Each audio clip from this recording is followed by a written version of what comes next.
Film ಚೇಂಬರ್ನಲ್ಲಿ ಇವತ್ತು meet ಪರ ವಿರೋಧ ಜಟಾಪಟಿ ಜೋರಾಗಿತ್ತು. ವಾಣಿಜ್ಯ ಮಂಡಳಿ, ನಿರ್ಮಾಪಕರ ಸಂಘ ಹಾಗೂ ಮಹಿಳಾ ಆಯೋಗದ ನಡುವೆ ಮಾತಿನ ಚಕಮಕಿ ನಡೆಯಿತು. ಪಾಶ್ ಕಮಿಟಿಗೂ ಒಂದಿಷ್ಟು ಮಂದಿ ಮೂಗು ಮುರಿದಿದ್ದಾರೆ.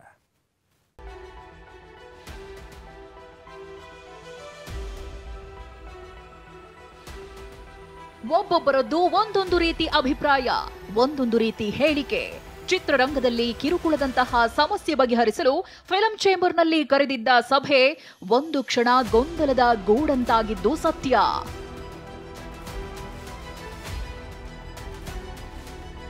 ಸ್ಯಾಂಡಲ್ವುಡ್ನಲ್ಲಿ ಮೀಟೂನಂತಹ ಪ್ರಕರಣಗಳನ್ನ ತಡೆ ಹಾಕಬೇಕು ಅಂತ ಇಂದು ನಟ ನಟಿಯರು ದಿಟ್ಟ ಹೆಜ್ಜೆ ಇಟ್ಟಿದ್ದಾರೆ. ಈ ಸಂಬಂಧ ಇಂದು ಫಿಲಂ ಚೇಂಬರ್ನಲ್ಲಿ ಮೀಟಿಂಗ್ ಕೂಡ ನಡೆಯಿತು. ಸಭೆಯಲ್ಲಿ ಚೇಂಬರ್ ಅಧ್ಯಕ್ಷ ಸುರೇಶ್, ಸಾರಾ ಗೋವಿಂದು, ರಾಕ್ಲೈನ್ ವೆಂಕಟೇಶ್, ತಾರಾ ಅನುರಾಧ, ಭಾವನಾ ರಾಮಣ್ಣ, ಸಂಜನಾ, ನೀತು ಶೆಟ್ಟಿ ಸೇರಿದಂತೆ ಮಹಿಳಾ ಆಯೋಗದ ಅಧ್ಯಕ್ಷೆ ನಾಗಲಕ್ಷ್ಮಿ ಚೌಧರಿ ಭಾಗಿಯಾಗಿದ್ರು. ಆರಂಭದಲ್ಲಿ ಹೇಮಾ ಕಮಿಟಿ ರೀತಿಯಲ್ಲಿ ಕಮಿಟಿ ಮಾಡುವ ಸಂಬಂಧ ಚರ್ಚೆ ನಡೆಯಿತು. ವಾಣಿಜ್ಯ ಮಂಡಳಿ, ನಿರ್ಮಾಪಕ ಸಂಘ ಹಾಗೂ ಮಹಿಳಾ ಆಯೋಗದ ನಡುವೆ ಜಟಾಪಟಿಯೇ ನಡೆದು ಹೋಯಿತು. ಗಲಾಟೆ ಮಾಡ್ತಿದ್ದವರ ಮೇಲೆ ರಾಕ್ಲೈನ್ ವೆಂಕಟೇಶ್ ಒಮ್ಮೆಲೆ ಗರಂ ಆದ್ರು. ಆಗ ನಾಗಲಕ್ಷ್ಮಿ ಚೌಧರಿ ಕಿರುಚಾಡುತ್ತಲೇ ಸಭೆ ಆರಂಭ ಮಾಡಿದ್ರು.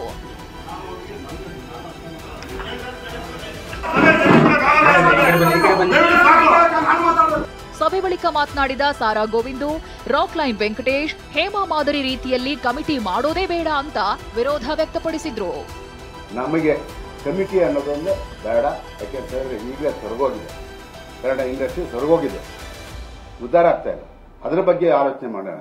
ಹಾಗಾಗಿ ಕಮಿಟಿ ಯಾವುದು ಬೇಡ, ದಯಮಾಡಿ ಮಹಿಳಾ ಆಯೋಗ ಇದೆ, ಅವರು ಯಾವುದೇ ಆದೇಶ ನಮ್ಗೆ ಹೊರಡಿಸಿದ್ರೆ ಅದನ್ನ ನಾವು ಮಾಡ್ತೀವಿ. ಯಾಕೆಂತಂದ್ರೆ ಕಮಿಟಿ ಮಾಡಿದ್ಮೇಲೆ ನಿಮಗೆ ಹೇಳ್ತೀನಿ, ಚಿತ್ರರಂಗಕ್ಕೆ ಬಹಳ ತೊಂದರೆ ಸಿಕ್ಕಾಗ್ತದೆ.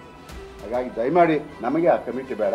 ನಮ್ಗೆ ಏನಿದ್ರು ಸಮಸ್ಯೆ ಇದ್ದರೆ ನಾವು ಬಗೆಹರಿಸ್ತೀವಿ ಅನ್ನೋ ಗ್ಯಾರಂಟಿನ ಕಲಾವಿದರ ಸಂಘ, ನಾವು ನಿರ್ಮಾಪಕರು ಎಲ್ಲರೂ ಕೊಡ್ತೀವಿ. ಕಮಿಟಿ ಮಾಡೋದ್ರಿಂದ ನಮ್ಗೇನು ತೊಂದರೆ ಇಲ್ಲ. ಕಮಿಟಿ ಮಾಡೋದೇ ಈ ತರ ಒಂದು ವ್ಯಾಪಾರ ವ್ಯವಹಾರಕ್ಕೆ ತೊಂದರೆ ಆಗ್ಬೋದು. ಸಣ್ಣ ಪುಟ್ಟ ನಿರ್ಮಾಪಕರು ಅದ್ರ ಮೇಲೆ ಡಿಪೆಂಡ್ ಆಗಿರ್ತಾರೆ. ಬ್ಯಾಂಕ್ ಆಗ್ಬೋದು, ಪ್ರೈವೇಟ್ ಫೈನಾನ್ಷಿಯಲ್ಸ್ ಆಗ್ಬೋದು, ಇದಕ್ಕೆಲ್ಲ ತೊಂದರೆ ಕೊಡ್ತಾರೆ. ಚಿತ್ರಗಳಿಗೆ ಫೈನಾನ್ಸ್ ಮಾಡೋದಿಲ್ಲ ಮುಂದಕ್ಕೆ. ಎಷ್ಟೋ 250-300 ಚಿತ್ರಗಳು ನಡೀತಾ ಇದ್ದಾವೆ ಇವತ್ತು. ಎಷ್ಟೋ ಕಾರ್ಮಿಕರಿಗೆ ಹೊಟ್ಟೆಪಾಡು ನಡೀತಾ ಇದೆ. ಅದನ್ನೆಲ್ಲ ಕುಂಠಿತವಾಗುತ್ತೆ ಅನ್ನೋ ಉದ್ದೇಶಕ್ಕೆ ಸಾರಾಗೊಂಡು, ಬೇರೆ ಏನಿಲ್ಲ. ಮಹಿಳಾ ಆಯೋಗದ ಅಧ್ಯಕ್ಷೆ ನಾಗಲಕ್ಷ್ಮಿ ಚೌಧರಿ ಮಾತನಾಡಿ, ಪಾಶ್ ಕಮಿಟಿ ಮಾಡಲೇಬೇಕು ಅಂತ ಪಟ್ಟು ಹಿಡಿದ್ರು. ಪಾಶ್ ಕಮಿಟಿ ಮಾಡಲೇಬೇಕು, ಯಾರು ಮಾಡಲ್ಲ ಅಂತ ಹೇಳಕ್ಕೆ ಇಲ್ಲ. ಅದು ಗೆಜೆಟ್ ನೋಟಿಫಿಕೇಶನ್ ಇದೆ. ಎಲ್ಲೇ ವರ್ಕಿಂಗ್ ಅಟ್ಮಾಸ್ಫಿಯರ್ ಅಲ್ಲಿ, ವರ್ಕಿಂಗ್ ಎನ್ವಿರಾನ್ಮೆಂಟ್ ಅಲ್ಲಿ, ವರ್ಕಿಂಗ್ ಪ್ಲೇಸ್ ಅಲ್ಲಿ to avoid sexual harassment, to avoid abuse language or to give a protection, committee ಇರಬೇಕು. ಇಲ್ಲಿವರೆಗೂ ಇಲ್ಲ. ನಾಗಲಕ್ಷ್ಮಿ ಚೌಧರಿ ಪಾಶ್ ಕಮಿಟಿ ಬೇಕು ಅಂದ್ರೆ ನಿರ್ದೇಶಕಿ ಕವಿತಾ ಲಂಕೇಶ್ ಪಾಶ್ ಕಮಿಟಿಗೆ ಮೂಗು ಮುರಿದಿದ್ದಾರೆ. ನಟಿ ನೀತು ಶೆಟ್ಟಿ, ಸಾರಾ ಗೋವಿಂದು ವಿರುದ್ಧವೇ ಅಸಮಾಧಾನ ವ್ಯಕ್ತಪಡಿಸಿದ್ರು. ನಟಿ ಸಂಜನಾ ಗಲ್ರಾಣಿ, ನನಗೆ ಚಿಕ್ಕಂದಿನಲ್ಲೇ ಕಿರುಕುಳವಾಗಿದೆ, ಮಹಿಳೆಯರ ರಕ್ಷಣೆಗೆ ಆದ್ಯತೆ ಕೊಡಿ ಅಂದ್ರು. ಈ ಪಾಶ್ ಕಮಿಟಿ ಆಗೋದೇ ಕಷ್ಟ, ಯಾಕಂದ್ರೆ ಇದು ಇಂಡಸ್ಟ್ರಿ ಅಂತ ಆಗಿಲ್ಲ.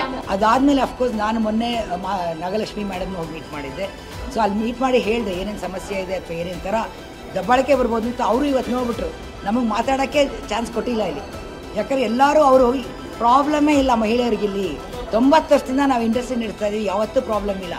ಪಟ್ಟಭದ್ರ ಹಿತಾಸಕ್ತಿಗಳು ತುಂಬಾ ಇದಾವೆ. ಸೊ ಇವತ್ತು ನಾನು ನಿಂತ್ಕೊಂಡು ಮಾತಾಡ್ಬೇಕಾದ್ರೆ ಇಲ್ಲಿಂದ ಸಾರಾ ಗೋವಿಂದವರು, ನೀನು ಕುತ್ಕೊಮ್ಮ, ನೀನು ಫೈರ್ ಇಂದ ಬಂದಿದ್ಯಾ.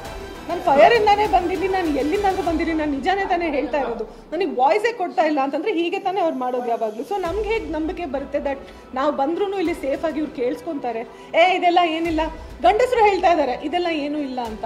ಚಿಕ್ಕ ವಯಸ್ಸಲ್ಲಿದ್ದಾಗ ನನ್ನ ಜೊತೆ ಕೆಲವೊಂದು ಹರಾಸ್ಮೆಂಟ್ ಇರೋ ಸಿಚುವೇಶನ್ಸ್ ಆಗಿದೆ. ಅದ್ರ ಬಗ್ಗೆ ನಾನೀಗ ಡೀಟೇಲಲ್ಲಿ ಮಾತಾಡ್ಲಿಕ್ಕೆ ಇಷ್ಟಪಡಲ್ಲ. ನನ್ನ ಅನಿಸಿಕೆ ಬಂದು ಮೀಟು ಅಲ್ವೇ ಅಲ್ಲ, ಅಥವಾ ಮಹಿಳಾ ಶೋಷಣೆ ನಡೀತಾ ಇದೆಯೋ ಇಲ್ವೋ ಈಗಲೇ ಹೋಗಿ ನೋಡಿ ಗಮನ ನೀಡಿ ಆ ಥರ ಏನೂ ಇಲ್ಲ. ಬೇಸಿಕ್ ಆಗಿ ಫಸ್ಟು ಒಂದು ಬೇಸಿಕ್ ಬಾಡಿ ಮಾಡಬೇಕು, ಸ್ಯಾಂಡಲ್ವುಡ್ ವುಮೆನ್ ಆರ್ಟಿಸ್ಟ್ ಅಸೋಸಿಯೇಷನ್. ಅದರಿಂದ 17-18 ವರ್ಷಗಳ ಯಾರು ಹುಡುಗಿರು ಬರ್ತಾರೆ ಅವ್ರಿಗೆ ಅವೇರ್ನೆಸ್ ಕೊಡಬೇಕು. ಇಷ್ಟೆಲ್ಲ ವಾಕ್ ಸಮರಗಳ ನಡುವೆ ಪಾಶ್ ಕಮಿಟಿ ಅಂದ್ರೆ ಲೈಂಗಿಕ ಕಿರುಕುಳ ನಿಯಂತ್ರಣ ಸಮಿತಿ ರಚನೆ ಮಾಡುವಂತೆ ನಿರ್ಧಾರಕ್ಕೆ ಬರಲಾಗಿದೆ. ಈ ಬಗ್ಗೆ ಫಿಲಂ ಚೇಂಬರ್ಗೆ ನಾಗಲಕ್ಷ್ಮಿ ಚೌಧರಿ ಪತ್ರ ಕೂಡ ತಲುಪಿಸಿದ್ದಾರೆ. ಮಂಗಳ, TV9 ಬೆಂಗಳೂರು.